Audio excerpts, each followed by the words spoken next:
Hello and welcome back to the channel. Hopefully you guys are having a wonderful day. Well, here we are with my BMW M4 CS, and we have our first problem with the M4. Problem is it's making a squeaky noise, which you will hear later on in the video. The problem is it's Tuesday and we have a track day scheduled for Friday.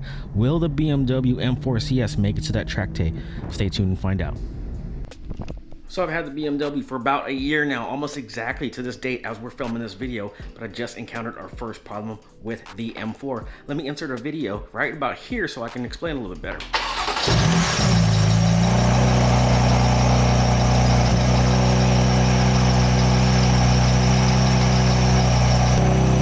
Yeah, you hear that? That loud squeaky noise? Probably my tensioner or one of the pulleys. It needs to be replaced. So annoying.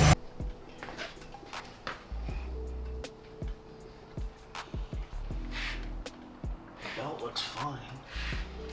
There's no room in there. How in the... Oh boy. What the fuck is this? So this job looks like it's gonna be a major pain in the ass. Don't know how to do it. Never done this on an S55 before, but I guess I gotta do some research and figure it out for myself. Check this out. I called the dealership and they said if it is the tensioner and the pulleys, the whole replacement, parts and labor, we're talking about almost $1,700 minus tax and all that stuff. Like 1,700 bucks? No, the part's about 300 bucks online. So we're gonna figure it the fuck out for ourselves. 2 days later. Let's see what we got here. Let's see the part number. This is not gonna be a full tutorial, by the way. So, because I don't know what the hell I am doing, and I don't have no business making a tutorial on something I do not know how to do. I'll just show you if I can get this done by myself or not. And you know, in a previous video, I know a long time ago, maybe like 6 months ago, I did mention about trading this in for a G82 or a G80 M3 or M4. And you know, I'm still on the fence, to be honest with you. I really like the way this chassis or this overall design on the F8X chassis looks a whole lot better than it is G80. The whole pig nose thing, I don't think it's that bad. I don't think it's as bad as people make it out to be. A lot of people that do say, you know, it looks ugly are probably never in the market to get one in the first place. But I think this look right here on the F8X chassis, I know you guys can't really see it, I think this look is actually going to age very well over time, a lot better than, let's say, the pig nose version or the G80, G82. But you know, I honestly think that those cars right now are still way overpriced, and the way the car market is right now, interest rates are just stupid expensive. Like, why am I going to buy a brand new car and pay 7% financing on a brand new car? But you know, if you want to buy a brand new car, that may be the new normal. Who knows? But we will see. I'm just still deciding. I just don't want to pay that much interest on a car with top tier credit. It just doesn't make sense, you know, until I just accept the fact that that's just the way it's going to be if you want to buy a new car these days.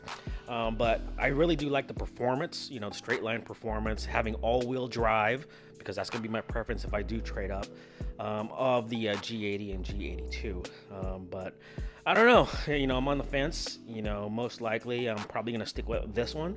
But you know, if I find a good deal on a G80 or G82, you know, who knows? It has to be the right color, it has to be the right spec, it has to have the seats I want, and it has to be under 100,000. And which you guys know, if you guys are in the market, you know, those or that spec just doesn't exist.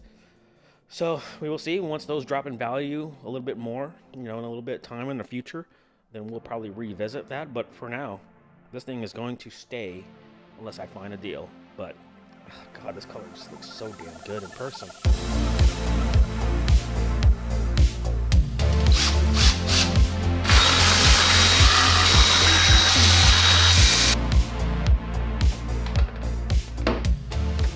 Alright, got all the hardware off the intake box. Now I just have to disconnect the little MAF sensor thingamabobber. I think this is how you do it.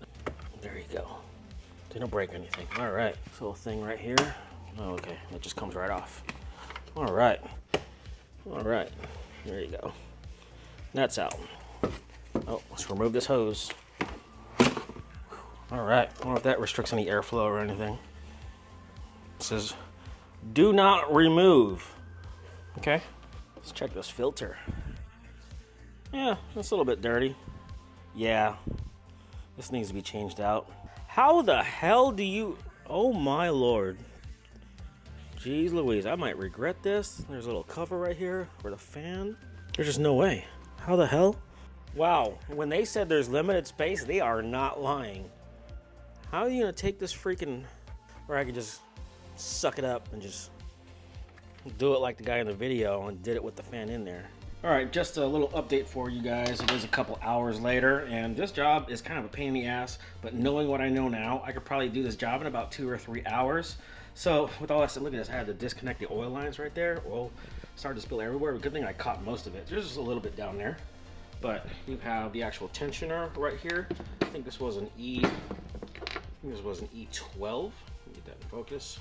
This one was a T50. I think this one right here was an E14. I was trying to avoid having to disconnect these oil lines because I didn't want to make a mess everywhere. You know, a little bit of oil came out, but it wasn't that much, so don't be afraid. All you got to do is undo this little bolt right here. It just slips right out, and that oil line simply just slips right out. What the hell is this, man? Freaking hailing. Nice size, too. Ah, man. Just great. Just went and slipped the cover loosely on the car. I heard something outside. Something sounded weird, like there was a windstorm or something. And I come to find out, there you go. Got a bunch of hail. But wow, there's just a lot. Check this out. It's not big or anything. It's just a lot. All right, got everything about 90% done. So what I'm gonna do, I'm gonna give it a quick start.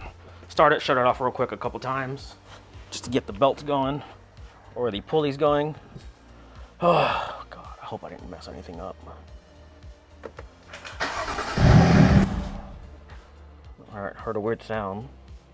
Let's do that again.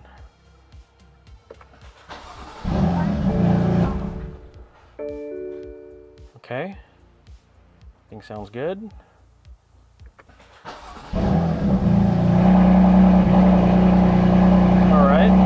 No more squeaking. I was worried that it was going to be the alternator because the sound, it sounded like it was coming directly from the alternator, but I guess no, it was just one of the pulleys. $370 something for all the parts. Saved myself, you know, almost what, $1,700 by doing it myself instead of taking it to the dealer for what, 3-4 hours of work. Not bad. Make sure we don't have any oil leaks.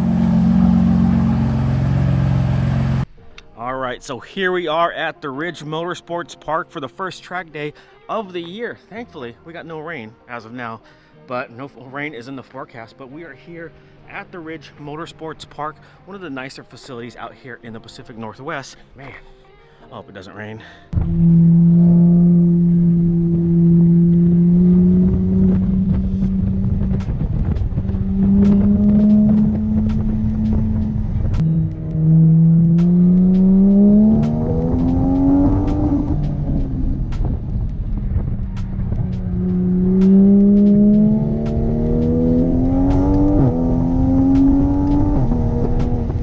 So we're back from the track day with the Supra. Supra did great. That rear end on the Supra is just a handful.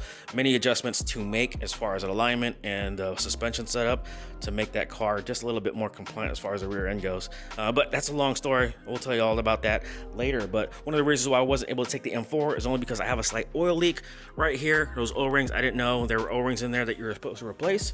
So what I did, I overnighted some new O-rings from the dealer, and I should be able to replace those. It should only take a few minutes, change the oil, do some track prep, and hopefully we can take the M4 to a track day tomorrow. If I do, you should see a video in the near future of me taking the M4 to the track. Also, we got some mods coming to the M4. Yep, after 1 year of driving this car stock, we're gonna start modding this thing. All right, with all that said, I got some work to do because it's 10 o'clock right now and I gotta wake up at 5 in the morning if I do take the M4 to the track. So if I do take the car to the track, you guys should see a video of that track day in the very, very near future. But anyways, that's it. Thanks for watching. I appreciate you guys supporting the channel, and we will talk to you guys later.